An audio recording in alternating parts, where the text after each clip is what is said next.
سورۃ الضحیٰ کا اس کا جو شان نزول ہے وہ یہ ہے کہ کچھ دنوں کے لیے ایک تو بالکل شروع میں جو رک گئی تھی فترت وحی، اس کے علاوہ پھر ایک موقع آیا ہے کہ کچھ عرصے کے لیے بہت دن گزر گئے حضرت جبرائیل نہیں آئے اور آپ کے اوپر ایک شدید قسم کی جو ہے وہ پریشانی طاری ہو گئی۔ کچھ لوگوں نے بھی طعنہ دینا شروع کر دیا، کچھ عرصے سے محمد تم نے کوئی نئی وحی نہیں سنائی، کیا ہوا تمہارا شیطان کیا چلا گیا بس؟ اب کوئی ایسا بھی بتایا گیا کہ ایک دفعہ کہیں متواتر کئی راتوں تک آپ رات کو اٹھے نہیں، تو کہا وہ تمہارا شیطان تمہیں چھوڑ گیا ہے۔ کوئی ساتھ کے رہنے والی عورت جو تھی کہ رات میں نے سنی نہیں تمہاری کوئی پڑھنے کی جو تم پڑھا کرتے تھے، شاید شیطان تمہیں چھوڑ گیا ہے۔ خود آپ کو جس قدر ایک اشتیاق رہتا تھا کہ وہی آئے اور آپ کی وہ روح کو جو ہے مزید اور غذا اور تر و تازگی جو ہے وہ مسلسل ملتی رہے، اس کی وجہ سے یہاں تک آتا ہے کہ حضور فرماتے کہ اس درجے میں رنج اور غم میں تھا کہ میں سوچتا تھا کہ میں پہاڑ کے اوپر چڑھ کر اپنے آپ کو گرا دوں۔ بربنائے تب بشری اس درجے حضور کے اوپر جو ہے یہ شاخ گزر رہا تھا کہ وہی کیسے بند ہو گئی، اور اس میں یہ بھی تھا کہ اللہ ناراض تو نہیں ہو گیا، کیا مجھ سے کوئی خطا تو ایسی نہیں ہو گئی، یہ سبب کیا ہوا ہے؟ یہ ہے وہ کیفیت کہ جس کے اندر یہ آیتیں نازل ہو رہی ہیں۔ اور اب آپ اس کو سمجھ لیجئے کہ اس کا نفسیاتی اور انسان کی باطنی کیفیات کے ساتھ کیا تعلق ہے۔ انسان پر دو طرح کی کیفیات طاری ہوتی رہتی ہیں، جیسے میں نے پہلے ایک دفعہ آپ کو بتایا صدیق اور شہید کے درمیان جو فرق ہے بنیادی،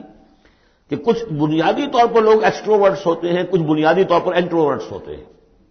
ایکسٹروورٹس کھیل کود بھاگ دوڑ، لوگوں سے ملنا جلنا، گفتگو ہے، اسے دھکا دے دیا اس سے مذاق کر لیا، اسی میں وہ خوش رہتے ہیں، بڑے مگن رہتے ہیں، تنہائی انہیں کاٹ کھانے کو دوڑتی ہے۔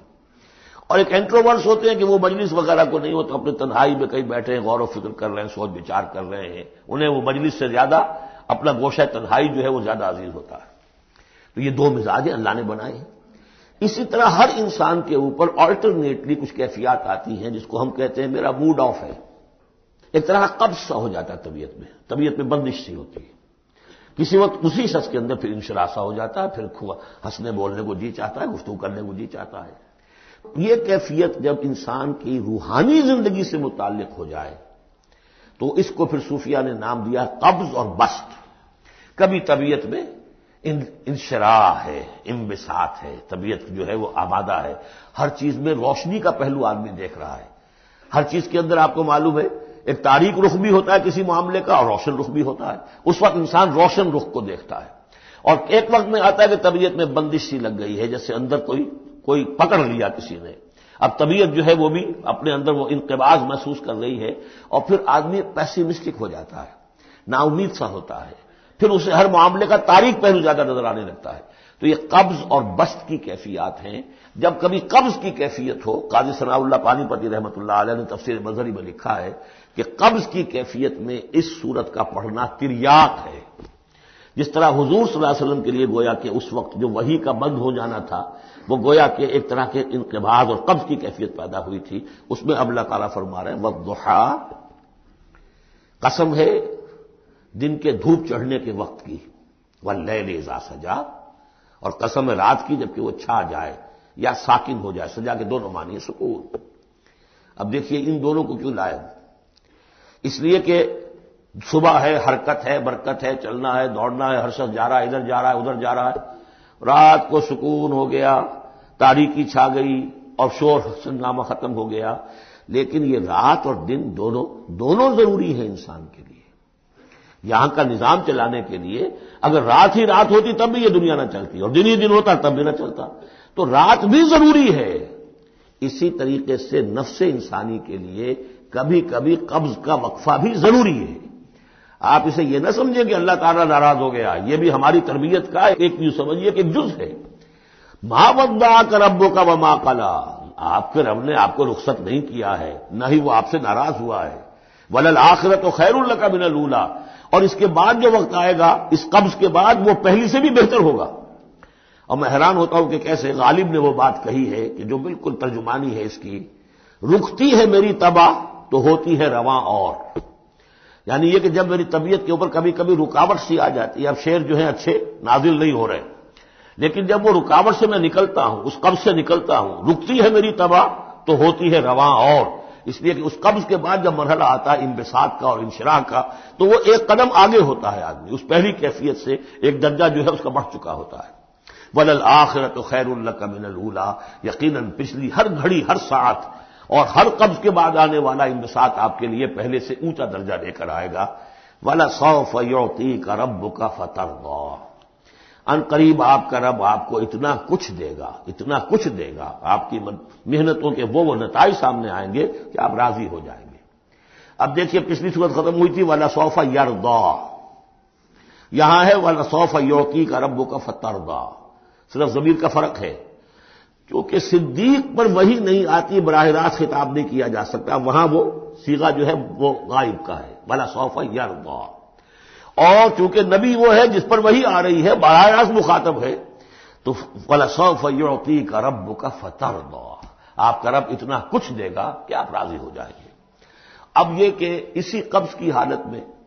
پھر اللہ تعالیٰ اپنے احسان جتا رہا ہے، اور یہ بہترین ہے۔ کبھی طبیعت پر ڈپریشن ہو اس طرح کی اور قبض کی کیفیت ہو تو آدمی یاد کرے کس کس مرحلے پر اللہ نے میری دستگیری فرمائی، کن کن مراحل پر اللہ تعالیٰ نے مجھے مشکلات سے نکالا، اس سے وہ حوصلہ بڑھتا ہے۔ اور اس کو بھی سمجھیے کہ اسی انداز میں الم یجد کا یتیما فآویٰ، یہ سیرت النبی کے بڑے اہم حصے ہیں جو اس میں آ گئے ہیں۔ آپ کی پیدائش یتیمی میں، پوسٹیورس چائلڈ،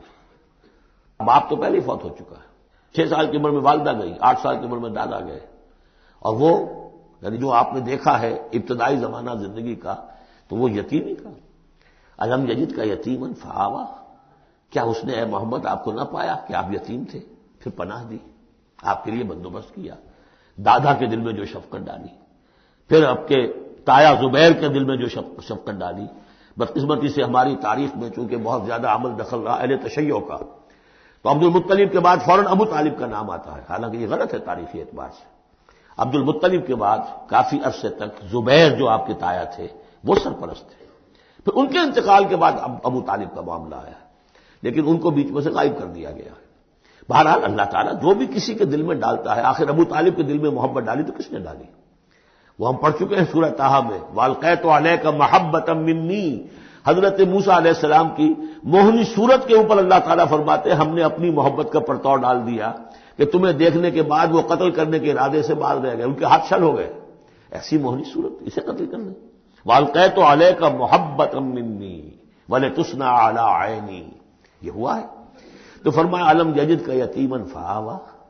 ووجدک ضالا فہدیٰ، اور پھر جب آپ شعور کی پختگی کو پہنچے اور غور و فکر کا مرحلہ آیا، حقائق میں انسان کو سوچ بچار کا مرحلہ آیا، اور آپ کو دیکھا کہ آپ تلاش حقیقت میں سرگرداں ہیں تو ہدایت دی۔ وہ آگے آ جائے گا، بہت قریب پہنچ گئے ہم، اقرأ بسم ربک الذی خلق، وہ مرحلہ جب آئے گا۔ ووجدک عائلا فاغنی، اور پایا آپ کو تنگ دست تو غنی کر دیا۔ کس طرح سے راستہ پیدا کیا ہے خدیجہ الکبریٰ رضی اللہ تعالی عنہا نے، جو بھی ان کے آپ کے محاسن دیکھے کتنی گرویدہ ہوئی ہیں، بڑے بڑے سردار قریش کے جو ہے ان سے نکاح کے خواہش مند تھے، انہوں نے خود جو ہے اپنی لونی کے ذریعے سے پیغام دیا ہے حضور کو، تو یہ ساری چیزیں جو ہے ان کی ساری دولت جو ہے وہ پوری کی پوری انہوں نے لا کر حضور کے قدموں میں ڈال دی ہے۔ ووجدک عائلا فاغنی فاما الیتیم فلا تقہر، تو اے نبی تقاضے ان تینوں چیزوں کے کیا ہیں؟ ہم نے آپ کو یتیم پایا، پناہ دی، اب آپ بھی یتیم کی سرپرستی کیجئے، کسی یتیم کو اس کے اوپر کوئی جبر نہ ہو، سختی نہ ہو۔ وَأَمَّا السَّائِلَ فَلَا تَنْهَرْ، اور آپ جبکہ تلاش حقیقت میں سرگرداں تھے تو ہم نے آپ کو ہدایت دی،